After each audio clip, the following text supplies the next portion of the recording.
On va s'intéresser maintenant, comme nous le faisons de temps en temps, aux 4 millions de Français expatriés qui regardent pour une grande partie d'entre eux cette émission par le biais de TV5. Et là, Jacques de Gentil en a déjà rencontré quelques-uns en Europe. Et là, il a été en Tunisie. C'est d'actualité avec la visite du président de la République dans ce pays.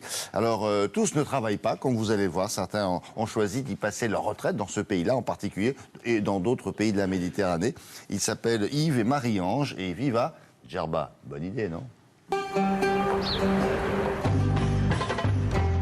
Terre d'accueil et d'asile où musulmans, juifs, chrétiens et orthodoxes se côtoient, nous sommes sur l'île de Djerba. Marie-Ange et Yves viennent de s'y installer. Avant sa retraite, lui travaillait dans une banque à Tours, elle officiait dans une étude notariale. On est venu s'installer à Djerba parce qu'on est venu plusieurs années de suite en vacances.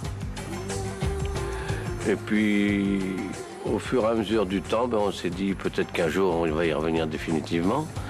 On avait envie de vivre, donc autre chose. On est parti. Et ici, on a un accueil qui est quand même important au niveau des Djerbiens, qui sont ouverts, chaleureux. On prend notre temps, on ne court pas. Ce qui est très important pour un retraité, parce que je vois en France, tous les collègues que j'ai eus qui étaient à la retraite, ils étaient les 3/4 toujours débordés. C'était pire que s'ils travaillaient, alors que là, c'est pas mon cas. Là, je suis très, très bien. On fait les courses, on fait le marché tous les jours. Et comme on le fait tranquillement en discutant avec nos maraîchers, les petits commerçants de légumes. Et on découvre de vrais produits en plus. La saveur des fruits, des légumes. Donc ça nous prend beaucoup de temps aussi. Le poisson également, pour mon épouse. C'est très agréable à aller acheter et c'est très agréable à cuisiner. C'est des loups, ça? Du loup? Oui. La vie est beaucoup moins chère, c'est sûr. Quand on voit ce qu'il nous faut à peu près pour vivre par mois, en France, il faut 3 fois plus.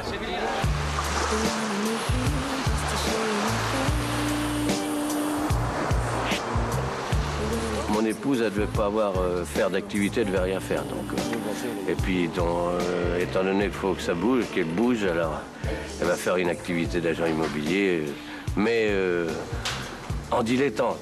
J'ai créé une agence immobilière parce que c'était mon activité en France et parce que j'ai besoin de contacts, j'ai besoin... Mais c'est une activité plaisir, là. C'est la notion d'avoir vécu quelque chose, d'avoir acheté ici. Et en fait, ça va me permettre d'aider ceux qui veulent acquérir quelque chose ici.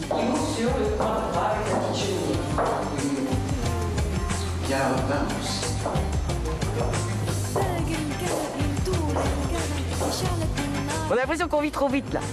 Parce que tout est plaisant, chaque moment est plaisant. On n'a pas de contraintes. On n'a pas de choses qui... Si on a envie de le faire, on le fait.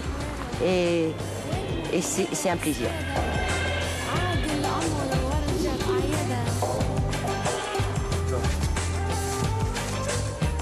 Vous savez maintenant à quoi ressemble l'itinéraire de retraités jeunes et dynamiques ici à Djerba. Il faut savoir qu'il y a 350 Français qui vivent sur l'île. Nous en rencontrerons certainement d'autres. À très vite, ici ou ailleurs. Et n'oubliez pas, d'ici aussi, on regarde France 2. Oui, je pense bien.